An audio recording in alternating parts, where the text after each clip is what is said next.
Welcome to EnglishX on ICRT, brought to you by MandarinX and Vine Education Company. EnglishX is where managers learn to discuss international business topics in English and to start thinking more like a boss.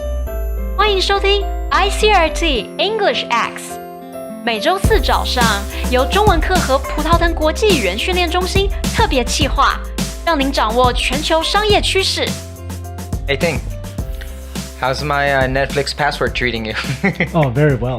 Have you seen the new episode, Street Food, on Netflix? No, I saw the advertisement? I saw an ad for it, but I haven't got around to it. Yeah, you know they have an episode from Jaimes, right? You mean in Taiwan? In Taiwan, yeah. Oh, cool. Yeah, so they have this really cool episode in Jaimes. I watched it last night, and basically it's like this girl that she moved away. Her family had this like fish head soup business in Jaimes, and she moved to Taipei to study. And when she graduated, she wanted to, continue finding a job and whatever. But the family's like, no, we need staff, we need help, blah, blah, blah. So they brought her back down to work in it, and she's been working that ever since. Oh, so she ended up going back to do the family business. Yeah, even though she didn't really want to. Right. Yeah, so it tells this great story about her. Like, even, okay, fine, like, I'm going to have to work in the family business, but, like, she wanted to make some changes, upgrade things. The family's like, nope. So she used to actually wait for them to go on vacation, and then she'd start making changes, like adding register, online ordering, website, all this stuff. Right. Yeah. So, Well, that sounds like a great show, actually. it was a great episode, but it made me wonder, like, man, could I do that? Because me, work with family. Yeah. I don't know if I could do that. Okay, yeah. So that brings us to today's topic: working in a family business. Hot topic! Improve your English as we discuss real-world problems many English students have at work. 让我们看看这礼拜有哪些热门国际商务话题。Okay, so working in family business, ways of working. So what is the traditional way of doing things versus the new way of doing things? Right. So in a family business, well, actually, I don't have a family business, but my parents owned a business. And let me guess, restaurants. Yes. Yes. Okay. Now, your dad, right? He did. He used to wake me up at 6 a.m. to work with him on the weekends, and I just... What kind of job? Construction. Construction. Yeah, no. Is that common for, let's say, Bolivians in the U.S., like doing construction work? Definitely labor is very common for immigrants in the United States. That's what my dad did. That's what he's good at. For those of you who don't know, in America, it's very stereotypical for Asians, or at least those from like Taiwan, China, to open only 3 or 4 specific types of jobs. Would you like to guess what they are? Nail salons. Nail salon is one. Chinese restaurant. Chinese restaurants is second. Dry cleaners. Dry cleaner. Ding, ding, ding, ding, ding. Oh, there's one more. There's one more? Yeah, supermarkets. Bodegas. Yeah, like little store, like a convenience store, or like a traditional little market. So why is that?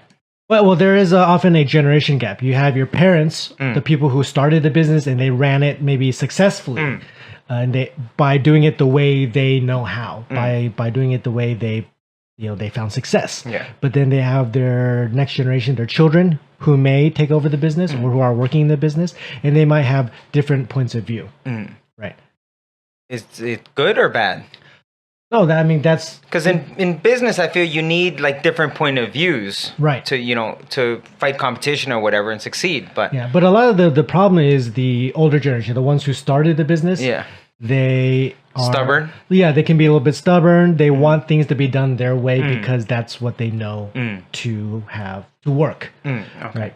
But again, this is one of the challenges of starting a family business. Okay. Finding out what's the best way to work with your parents or with a family member. Okay. The other thing that can happen is company culture and structure. Most family businesses have a very informal structure. Right. The way they communicate with each other, how they hire. But the problem with a company culture in a family business, or even the structure, is that there could be a lack of policy, like not really defined. Yeah. Or maybe the strategy or goals are not as defined as a big international Yeah, business. yeah. Right.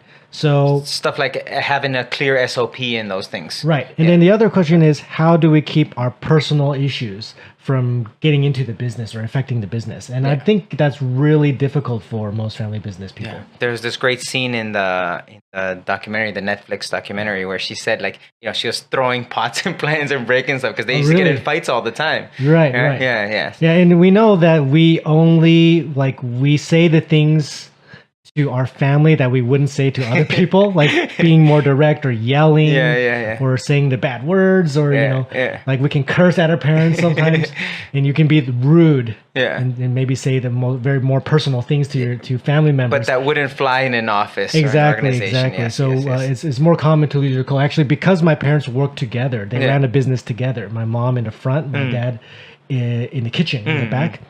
There were several occasions where they would just get into large shouting matches that I would observe as a kid. I would see them just yelling about an order or something like that. And my dad would just storm off and just throw the wok pan, and things like that. So that does happen. Well, that's in a restaurant. Would this happen also in family-run businesses that are in a company or an organization?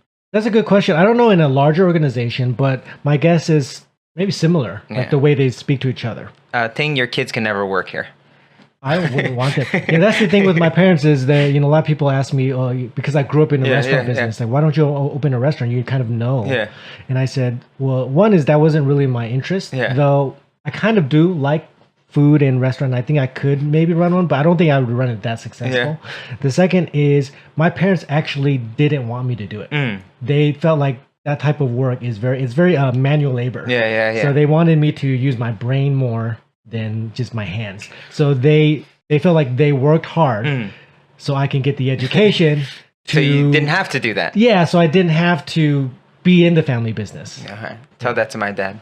He wanted you to join the family business? He wanted me to do that stuff, but he knew I was good with computers, so he just let me go that route. And I always do whatever I want to do anyway. So, but that didn't stop him from trying to include other family members in it. Oh, so who else was? Just cousins and whoever he could. He tried to bring other people into it. Yeah. So we get nepotism out of that. Did that happen in your household? Please explain what is nepotism.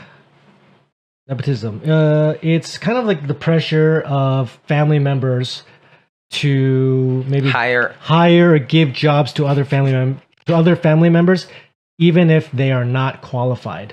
Or they lack the basic skills for that position, but they get a position. Think like in a company where a boss hires like his daughter's husband to start working in the company. Right. Or if you're Donald Trump Jr. The Trump family. Or if you're a basketball fan, what's happening with the Los Angeles Lakers right now? Oh, yeah. What's happening? Oh, they're breaking down internally. Really? Yeah, because it's all just family owned. Yeah, it's all family owned. Yeah. All the executive makers are family members. Yeah, and not all of them have any kind of knowledge about how to run a basketball business. So do you think maybe that non-family members would be more capable of running the business? Why do you hire family members? Is it because they're cheaper? No, I think it's just the idea is like if you're a family business, you help the family. Okay. There's a pressure to always provide for the family no matter what. Okay. And I think even in South American culture, they probably feel that way too. Yeah, you have to. Yeah. So it's like you have to, because I even had before my mom requested me to say, we have a family friend and they're interested in teaching English. Yeah. I remember that. And like, could you maybe just interview him for a job? And I said, okay, sure. But in my mind, I didn't want to interview or hire this person. Yeah. Because one, I knew they were too young. They didn't have the qualification or not experienced enough. Yeah. But I still had to say yes to my mom for the interview. Yeah. Okay. Yeah. All right. So that's, hiring. But how about, as your parents are getting older and things, how about who's going to take over the family business in the future? Succession planning. How do they do that?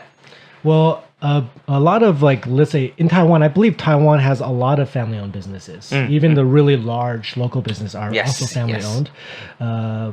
So I think a common problem that they all face now is the founder or the owner, they're getting up in age. Yeah. Yet they're workaholics. They're working a lot. They love the business, but eventually they may pass on, or they may be too old to handle some of the bigger issues. So they need someone to take over, but there really is no exit plan Yeah. for a lot of these. And they didn't really think about it because either they don't have a person developed well enough, or it could be the person's son or daughter doesn't really want to get into that industry. So it becomes really hard for even the founder who wants to retire, they are not able to retire or want to sell their business, or they have no one to transfer responsibility to. And they don't want to give up their business either because they built it up. Yeah. It's like imagine It's us, their baby. Yeah, like for us, our company is our Yeah. baby, and telling us to just give it Stop. up and stop doing it, it'd be hard. So basically, they have no exit plan. There's Right. no one left to take over once they stop working, once they retire. Right. And I know from a lot of big multinational companies in Taiwan that are still family-owned business, there's a lot of infighting because maybe the company's very successful, but then all the sons, aunts, nephews, uncles, they all want a piece of that. They all think they're capable of it just because they're family members. And yeah, you want to take care of your family, but at the same time, you're like, man, like There's my like son this- can't handle it. Yeah, there's an internal power struggle going on. Little Game of Thrones. Yeah. Right? It's like Yeah, a little business battle Game of that's going Thrones. on. Right. And then you throw the board of directors in there, you know, well, that that means also. it's a republic. you know. Yeah. But there's a lot of internal politicking going on. Yeah. With family businesses, especially once it comes to who is next in line to take over. I guess many don't want to take over, they want the profits. So how do you divide ownership and profits amongst family? Yeah, that gets really businesses? messy. Yeah. I have a friend who, unfortunately, his father passed a few years ago. Yeah. And his father owned like several businesses, and they have 3 sons. Yeah. Or 4 sons. And my friend was the youngest of the sons. He noticed that once the father was getting sick, and the father didn't really write the will or anything like that yet, Oh. right? And then it just abruptly had passed away. With Now- no will. Right. And my friend he's more heartbroken about his father passing. He wasn't thinking about the business, but he had older brothers who have their own families and kids and stuff, and they were like getting into it about who owned what, who got this apartment, who got that building, who got this, right? And it became really messy. That my friend just he gave it up. Yeah. Like, he didn't want anything to do with it, but it happened, and it's I don't have siblings, so I don't think I'll have that issue. Yeah. But I could definitely feel for my friend, like he wants to just mourn, but now you have to deal with these politics or deal with, okay, let's take care of the actual, like the Especially assets with and no will, properties and things like that. Everyone is fighting for a stake in the company, a stake in something, right? Right, and then they decide like how do we divide it? Yeah. How do we divide it fairly? Or sometimes they don't even know their own value. Yeah. So in the end, it's not good for the business too. All right, so let's say you have a small family business here in Taiwan. You're getting older. You have your kids working for it. You're there working. Your dad's asking you to help with this and do this. How do you separate your personal time and work time? For me, it was always like literally like, no, wake up. You have to go with me because he needed help that day. On the weekend. On the weekend, just random morning, just wake me up. Yeah. So how do you handle that? Well, something my parents did. Yeah. They in the beginning when we ran our own family business, or my parents ran their own business, their restaurant. They opened 7 days a week because they felt that's the way we can survive. Yeah. Make money. Yeah. Right, to make money. One thing they noticed over time is, for example, they said, "Oh, Sunday seems like in America people were not going out to eat as much. Maybe it's a church day or people are eating at home." So they realized, well, let's not open on Sunday. It's a kind of a waste of resources. So they use Sunday As their off day. As their off day. In Taiwan, it's usually Mondays. Is it? Yeah. I hate it when I go to my favorite restaurant and they're closed on Mondays. Oh, for you mean for what restaurant? Yeah, and also Yeah. for haircuts. Yeah, when I want my haircut, I can't get on Monday. But yeah, so my parents closed up on Sundays they made a Recover. they made a plan to recover, have a day off, and also make it a thing of, oh, let's take our son, take me out to the comic book store, or let's go hiking that day. It's like a family day, so get some of that balance in there. Yeah. So sometimes it's just sitting down and making an actual plan, and setting a time and date of when this is family time and when this is business time, and we don't talk about business during family time. So setting things like limits and boundaries are very important. Yeah. Now Yeah. that's easier said than done. Yeah. Because I know for a fact a lot of our students who work in family businesses, when they go have dinners with their parents, You discuss work. yeah, they discuss work. Their parents can't stop talking about work, Yeah, so yeah. that becomes a little hard too. Okay. All right. So try to set some sort of boundaries in there, and even though it's difficult, know that there's a difference between business. The way you run a business should be different than the way you run your family. Yeah, exactly. Right? Yeah. Exactly. Okay. Good. Hashtag like a boss. Each week, we talk to real world bosses to find out their secrets for success. 现在到了每周 EnglishX 访问时间。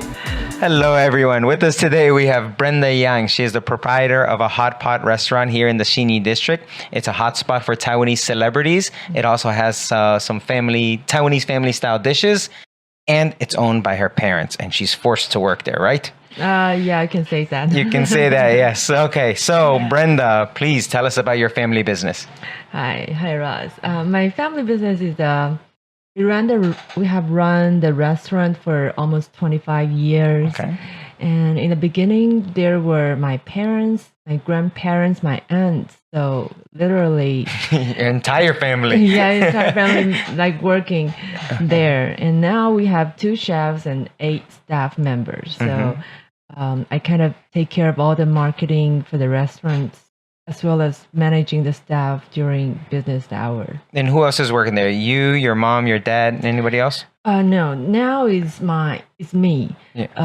mostly. And my dad, he's PR people there now. He's talking to customers and friends there, and one of my aunts still work there too because we think the menu. Yeah. Her dad is incredibly friendly. Always happy to see him. But if you were not doing that, what would you be doing? I think writing probably. Writing. Yes. You used to work for a magazine before, right? Yes, Okay. yes. I used to be a writer and editor for the magazine company. Now I still write for a magazine too. So if I have full time, I would love to write. To go back to writing. Yeah, Okay. yeah. So what is the difference between working for a company and working for your family? Well, working for a company is fun because I mean, you need to set goals, but they usually set a simple goal for you. If you achieve the goal after the working hour, you can hang out with colleagues and you have holidays. That's fun. That's pretty fun. But working with family is more. I mean, I can feel more burden Really? Why is that? because you are your own boss now. So you need to be responsible for not just only you, but the family. You carry the family's name now. But still, I have flexible hour too. That's benefit for me. One of the perks is flexible hours. Yeah. But one of the burdens is you mentioned you carry on the family name, like legacy, right? You have to carry on the legacy Yes. of, and this is third generation, right? Yeah. Yeah. it's Grandparents, parents, third generation. That seems like a lot of pressure. it is. So how do you deal with that? The reason I came back, I think it's more because I try to help my parents. This is the most reason. And then sometimes I still feel happy working with them because it's really different. I mean, working for yourself than working for others. You can see the results. You can see the results. Yeah, from that. directly by yourself, and then I think you can. It's worth it. Do you sometimes feel guilty that you want to do something else, but like your parents say, "Oh no, work in the family business"? No. No. I think they really let me to do things like that, and especially now I have more time to do that. For example, I write. Now I have more freedom to write. But if I work for other company, no, I don't wouldn't. have that time. So how do you balance, like, because when it comes to the family business, you're always working, right? Even when you see your family on a not in the restaurant, it's still discussing some work type issue. So how do you separate working time and personal time? Yeah, it's very difficult because I think working for a family, your family every day, like working hour, and after working hour you still see them.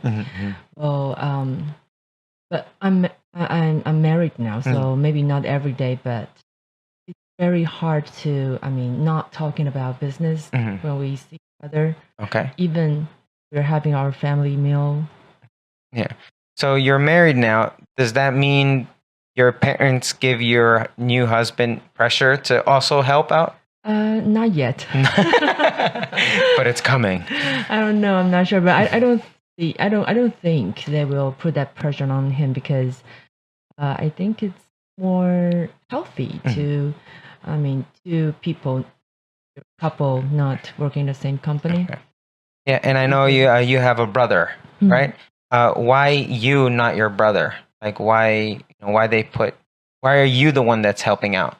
Yeah, because my brother, he's in a show business, and he's very, very busy, and I think he can really take care of this restaurant because his business is bigger. Do you feel that's unfair?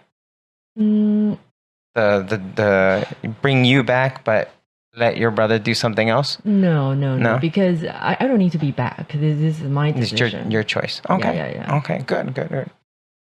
Okay, and please tell us about your restaurant. Where is it? How can we go there? It's in Xinyi district, and near Taipei 101. You can take MRT in World Trade Center, Taipei 101, and exit 2. It's easier to find.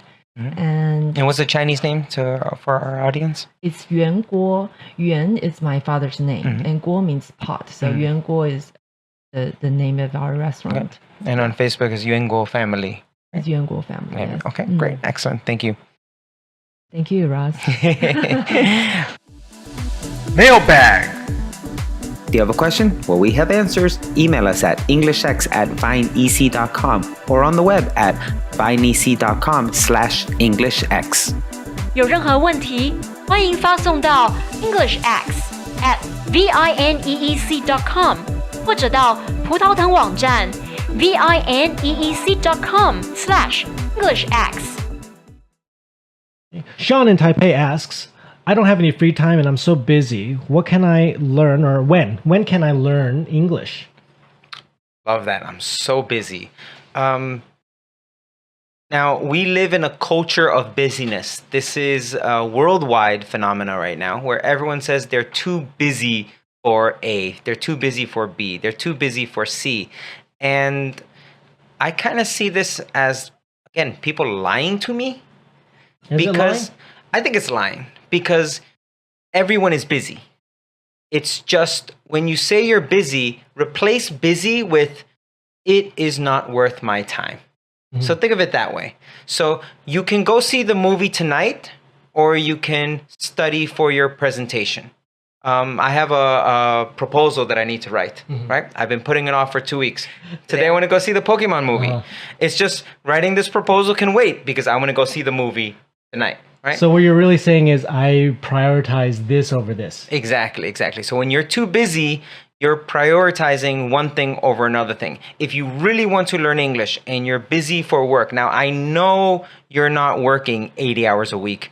You're not working on Saturday and Sunday. Maybe you have family time on Sunday. Say to your family, I would love to spend family time with you, but I have to take English class. Okay, so using a weekend time. You know, Sean, I'm here Friday nights, right? We're open Friday nights until 9:30. Stop by, right? Right. So really evaluate yourself and ask yourself, all right, maybe this is not worth it for me. Wake up an extra hour early each day. You'll be tired. Take a nap in the afternoon. Wake up an extra hour each day, 30 minutes. So think about why is it that you can't find time to study English and do that. And that's what I love about our students. Yeah. Because our students do find the time. Oh my God. Like we have students coming out on Saturdays, Sundays, Friday nights when people want to go out. We have students coming out on Friday nights. The reason this is very interesting to me is because we have one student before that studied with us Saturday mornings for like 5 years straight. Yeah. Barely missed a class.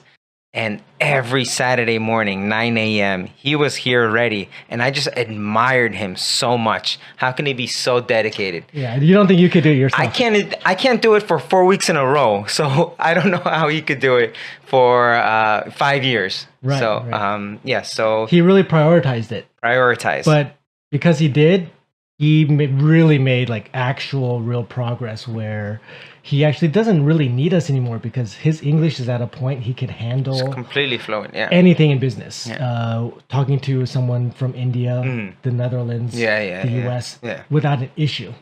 And he's got to that point Yeah. because he prioritized English every week. Shout out to GR. You know who you are. He's in Kaohsiung right now. All right. Next question. I had a one-on-one private tutor before. He was nice, but after a while, it just seemed we were chatting and not learning. From Kenny in Taoyuan.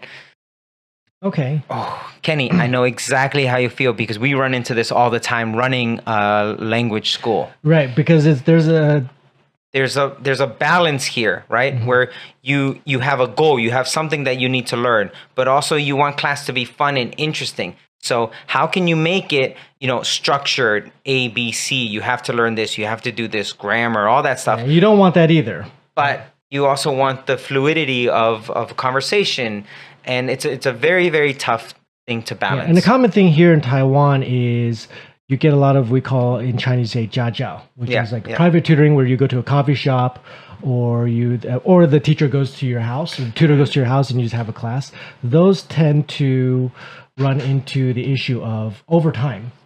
It's just a conversation class. It's friendly conversation without a point or direction or objective. So Kenny, although it may seem boring, you can still have that free, open conversation, but make sure your goals are clearly defined and both of you are aware of your goals and you always keep going back to your goals. Sometimes let your tutor know. Yes. Let your tutor know. There are times even when in our business, like for example, the last student we just discussed, there are times where the classes were very borderline just chatting, us just chatting and without any point to it other than just to practice fluency. Yeah. I mean, if that's the goal, yes. And it's an interesting topic that we both like. But it sounds to me that Kenny wants something more specific. Right. And then one thing I really liked about that student is after maybe a week or two of those type of classes, the student came to me and said, "Oh, hey, Ting, next week, could we really focus in on this?" And he really want to kind of recalibrate. Exactly. And then that also made me aware that, okay, he was starting to think like this class was becoming too informal, too conversational, too casual. And he wanted to focus back on what was important to him. Kenny, you know what you're paying for, so say that, bring that up to your teacher. We're not going to, get angry or upset because we're there to help you. Right. So be able to, so say that, speak up. Okay. And Sarah from Taipei says, I have a hard time understanding the accents other than American. How can I improve my listening to British, Australian, or even Indian English accents? Yeah, Sarah, that is a very good question. It's a tough question to answer too, because there's no easy way around it. In Taiwan, people tend to learn American English from school. So getting the spelling or even though the usage of, like, let's say the British style English or Australian English is very tough. But once they get to the work world and they have their general manager who's Australian or from the UK, it gets hard to listen to. So I don't know. For me, it could be TV shows. Yeah, TV shows. Instead of the American shows, which people are more familiar with, start watching what we call it. Well, the BBC shows, the British BBC. Is it BBC shows? Yeah, BBC. Right. So we have the American Office. Watch the original British Office. Something we said earlier in previous episodes: variety. Just make sure you surround yourself with a variety of accents. There's lots of stuff on YouTube, lots of other TV shows, lots of other stuff you can find. Yahoo.com, they actually have a great Yahoo TV section where they have branches in Australia, New Zealand, in other countries. Oh, really? And just listen to them, So you can just go there and watch. How about for Indian accents? Now, that's tough. There's still Indian comedy shows. They're Indian Bollywoods. There's stuff you can still listen to. Okay, that uses English. Exactly. Okay. Get inspired! Here are some quotes to help you think more like a boss. 现在来讨论学习动机。A man who doesn't spend time with his family can never be a real man. Oh, that's tough. Godfather. Work-life balance. Please spend time with your family. Take a break. You can't just be focused on work all the time. Yeah, especially for I think men. I mean, men tend to maybe put more focus on their job sometimes, and then not with their kids or doing family stuff or doing home chores or just Going back to the busyness thing, you're busy, okay, fine, but prioritize your family. Good. Next quote. Behind every successful man, there's a strong woman. Groucho Marx said that. That's a very common phrase, Yes. and I don't know what that means. No, I do not. I know what that means because in my own family, my father, he was a hard worker, but he couldn't have gotten anywhere near close to the success he's had without my mom there supporting him all the way, filling in for his mistakes, handling all the accounts, right? Speaking with the customers, So my mom was, if not more than 50% of the success of our business or my family's business. Super mom. Fast words. Let's discuss some new words and expressions so we can be more like a boss. 让我们回顾一下今天有哪些重点单字跟片语。Now we're going to learn some vocabulary and expressions. A hard nut to crack. This is a difficult problem or an opponent to beat. Anytime you're faced with something very difficult, you can say, this is a hard nut to crack. Difficult problem or situation or person. Okay. Next phrase. To have a horse in this race. So have a horse in a race or to not have a horse in a race. This means the results will or will not impact me. Yeah. Means I don't care. So I don't have a horse in this race means no matter what happens, it won't have any effect on me. I'm not betting on any horse, right? Yes, so it doesn't matter to me. Whatever happens. Yes. I don't have a horse in this race. The perfect storm. Oh, a perfect storm. This is horrible to say in business. This is when everything that can go wrong goes wrong. The worst possible situation. We call that a perfect storm. Yeah. Oh. Everything going wrong all at once. The perfect storm. Also a pretty decent movie with, who was it? George Clooney and Mark Wahlberg. Penny for your thoughts. Penny for your thoughts. Actually, this one I do hear quite often. Not often, but I've heard before. Yeah. It just means tell me what you're thinking. Yeah. So I just want to know, hey, what are your thoughts? Just give me your suggestion. No pressure. Just tell me what you're thinking. Yeah, just give me whatever small thing, small idea you have. So if someone says something like this to you, don't be afraid that they're going to judge you on your comment. Just say exactly what you're and thinking. when people are asking, a penny for your thoughts, they're just asking, just give me your feeling at this moment right now. Yeah. And I know everyone has heard of this one, a piece of cake. A piece of cake. Mm-hmm. A piece of cake means something is very, very easy to do. It is a piece of cake. Learning English is not difficult, guys. It can be a piece of cake. It can be, but it's not a piece of cake for most people. Okay. Oh, What is your favorite piece of cake? chocolate cake, strawberry cake, any kind of cake. I'm a love cake. carrot cake person. Carrot cake. It's hard to find good carrot cake in Taiwan. it If is. you know where there is excellent carrot cake. I found a good one. Where? Near Taipei 101. Really? Yeah, at the Keels. Near Keels? Keels? Keels, that's like a... Yeah, they have a Keels Cafe. And I Okay. saw they had a... Anyway. Shout out to Keels for making carrot cake. Okay, so a piece of cake, something that's very, very easy to do. All right. Thank you, everyone. Good night.